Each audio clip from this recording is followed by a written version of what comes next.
All right, guys, welcome back to TCI headquarters. We're going to do our preview and predictions video for the Clemson game at Virginia Tech. Was the game a couple weeks ago remaining that I was the most concerned about. Mm-hmm. Hopefully you didn't bet your house on my predictions or any of our predictions. I hope not either. Certainly not mine. I don't know if we'll do any better this week or not, but we'll give you our thoughts. Obviously, it's a little bit harder now to figure this game out after seeing the letdown we saw Saturday night. Will, what's going to be a key, or what are you thinking keys for Clemson to be able to go out there and find a way to bounce back? Yeah, I think you're probably thinking the same thing I am. The number one key, I think, is they got to stop the run. Virginia Tech, third in the ACC in rushing yards per game. And they got a quarterback who can run it in Kyron Drones. Obviously, they got one of the best running backs in the country in Bashal Tootin. I guess that's how you say his name. Yeah, and so I've watched these guys play bunch this year, and they get theirs, and every time they play, I mean, Tootin's getting 100 yards. The quarterback's making plays with his feet, doing things. Drones is. He's a veteran quarterback. This is his second year starting at Virginia Tech, so he knows what he's doing. Now the question is, Robert, does Clemson change things up on defense? I think they are, because I think Dabo, he's kind of been pretty blunt about the defense has been awful. Well, you need to change it, but the question is, what are you going to change? Well, the thing he said last night, that struck me. He said that performance against Louisville was the worst performance he's ever been associated with by defense. That's pretty strong words. So now how do you change it? Schematics, I think you got to adjust to your personnel. And this personnel is not a 4-2-5 personnel. It's not, because of what we've talked about before with issues at defensive end. And so I think you've got to get a guy like Sammy Brown onto the field. In there with the other two linebackers. You put Sammy as middle linebacker, and you do him like Venables did James Skowski a few years ago. You line him up on every play over the center. And you immediately force the quarterback in the center to have to figure a way they're going to have to block 47. That's going to take pressure, especially off teams like Virginia Tech and Louisville last week that run that zone stretch. That allows you to blow one guy up right there. And now it's not a hat-on-hat anymore. The other two, you need to keep them guessing. You need to do some run blitzes and some other things. Absolutely. So they're not over there going, we can just run around this edge where Peter Woods is not.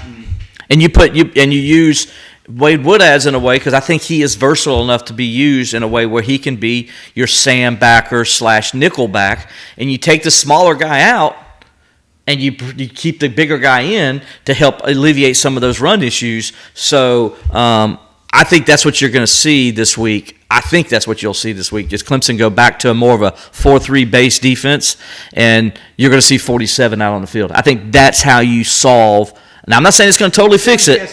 47's got speed, and he's a problem. And people out there saying, well, Will, wait a second, but Sammy doesn't know the whole defense yet. That's what we've been hearing. That don't matter. That don't matter. You simplify it. You say, 47, go get the quarterback. That's your only job. Every snap, you go get the quarterback. And that causes, that's caused chaos. And that's all you want to do on defense. You're at least dictating to the offense how they're going to have to do things instead of the other way around. All right. Love to see it. Hopper's going to go the same direction as far as the defense goes. I'm going to say what's critical for Clemson is going to be, and a lot of this is because of the environment, and I am glad it's not a night game. Oh, thank goodness. First quarter of this game is going to be as important as any first quarter we've seen Clemson play in a long time. Based on what happened Saturday night, are they going to come out and let that be a game that beats them twice? Or are they going to come out and show that they're pissed off and play like they're pissed off and show that they want to finish the season strong and get to 10 wins and do what they can? Or, do they started obviously slowly, a couple 3-and-outs this past game. You can't go up there and do that in Blacksburg with those fans. All you're going to do is give them reasons. Just like throwing gasoline on fire. This is a game where you don't really want to get behind much because you're going to have a hard time in that environment with that fan base and with that running game. If you get behind in this game, that running game is going to be even more critical for Virginia Tech. And that running back they got, as Will said, is one of the best in the league. You give him space, he can be gone. Mm-hmm. So it's going to be a huge challenge and a big test to that. And I guess the other thing I'll throw in there is, I think the key to this game from a Clemson standpoint, we always talk about don't let Clemson beat Clemson. The key is going to be, what are the players thinking up here? Mm-hmm. Are they thinking, oh my gosh, all my goals for the season are over? Leadership's going to be important. If they're injured, are they going to be rushing to get back out there on the field and do everything they can to finish strong? Or some of the players going to start thinking about life after Clemson? There's a lot of things that the mental part of the game is going to be critical, and obviously Dabo is very good at that and working that, but a lot of that really just comes down to the individual and the character, and I think that's going to be probably, to me, the most important factor on whether Clemson can bounce back and get this win. I like what R.J. Mickens said after the game the other day. He talked about what you're saying, basically, like where you're going to be at mentally, and he says, this is our craft. I'm a football player. My job is to play football no matter how many games I get to play. I'm told I'm going to play this number of games. I got to be ready to play this. He says, so our next game is at Virginia Tech. I have to be ready to play that game because I'm a football player. This is what I do. And so if everybody has R.J. Mickens' attitude, then Clemson's going to be fine, right? But the question is, does everybody have that attitude? Because they had goals and they wanted to do this and they wanted to do that, and now they know, and every player who we've talked to since has said, it's not in our control anymore. Well, a lot of those guys came back and they want to win a championship. Yeah, and that opportunity now is on the shoulders of other people. That happened last year. Those guys came back to win a championship. Didn't happen. Yeah, so what's their mental state? I think it's a great, fair question, and this is Clemson has those 1 or 2 games every year where they go into a hostile environment. This is the one game this year Clemson's going to be in a hostile environment. It's the only game.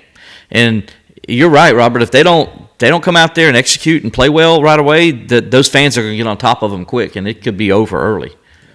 Well, we're going to be there. I'm excited to be there. Hopefully, I haven't even looked at the weather, but the weather's been a lot warmer the last couple of weeks. Yeah. Hopefully see that continue. Then we'll make a trek up to Pittsburgh. Will can wear all this Bengals stuff up there the following week. Hey, can we say the news while we're on the air here? Can we say the news? Will's got breaking news. All right, what's your breaking news, Will? Former Clemson wide receiver Mike Williams is now a Pittsburgh Steeler. The Steelers have acquired him at the end of the trade deadline here, and he's going to be playing for the Steelers this Sunday when the Steelers play Washington. So, and for you smart ones out there, now you know we didn't do this video on Friday. That's a good point. That's right. But anyway, I'm excited. Will, let's go on the record. Will's excited. He's going to Sunday after next. Go on the record. What's going to happen this week? What's your record? What's your score? Clemson going to win? Well, first of all, the game depends on a couple things. Injuries, that is. The health of Peter Woods is big. Dabo says he's day-to-day, so we'll see. I think that's big, obviously. But on Virginia Tech side, Kyron Jones, is he going to play? Right now, he's day-to-day, according to his coach. Tootin, the running back, is he going to play? His coach says he's day-to-day also. So, and then if they do play, how healthy are they going to be? Because let's think about it this way, Robert. Last week was a huge game for Virginia Tech against Syracuse. It wasn't like they were playing an FCS opponent and they could just sit them out. Those two guys didn't play. So that tells you there was some serious situation with their injuries, and that's why they didn't play. So you got to wonder, okay, even if they do play this week, how healthy are they? How close to 100% are they? That's a big deal. 80% and 95% are two different things, especially when you run the football like those guys do and what they ask their quarterback to do in the run game. So the pick depends on that, right? And to my opinion, if they don't play, I think Clemson wins easily. Easily? I do. If they do play, I think it's a close game, and I think it's a either-or game, and man, I hate to say it, but it comes. Right, I'm gonna help you out. You're gonna bail me out, okay? I'm gonna help you out. All right. Give me 2 score predictions. One if they play, and one if they don't. Okay. If they don't play, Clemson wins 31-10. Okay. If they do play, Clemson wins 24-21.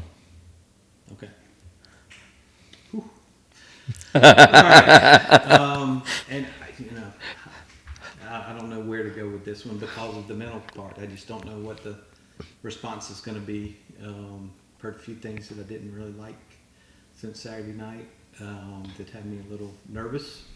But hopefully we'll see the better minds come out in the end, and Clemson comes out with the right mindset and plays like they're angry. I do think Clemson's a more talented team, but they are on the road. They are in a hostile environment. I'm going to say I'm not going to do the both either or. I do agree with you. If those guys don't play, that certainly is a huge, huge, huge help to Clemson. I'm going to predict that Clemson pulls this one out, but just, it's going to be very, very close. I'm going to predict Clemson 27,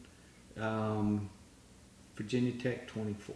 There you go. So we're both in the same. Let's hope it don't come down to a field goal to win it. And maybe, hopefully, guys, last week I said Clemson's going to win by 25, and we saw what happened. So if we can get the same point differential, it'll be awesome. With Clemson winning. Yeah, well, Clemson will win by a ton, and I'll be glad to eat more crow next week. The Tigers are back on the winning streak. But anyway, we will all be up there. JP, Will, Bart, and I covering everything from you from Blacksburg. Great place to go. Great trip. Look forward to this trip, and we'll cover everything for you this weekend. Stay tuned to Clemson Insider all week. We got basketball coverage coming your way as well now. Another tournament run is underway, hopefully, for the basketball team. Crossover season. So it's one of the fun times of the year. So stay tuned to TCI for the most complete coverage of Clemson athletics, Clemson recruiting, and Clemson football.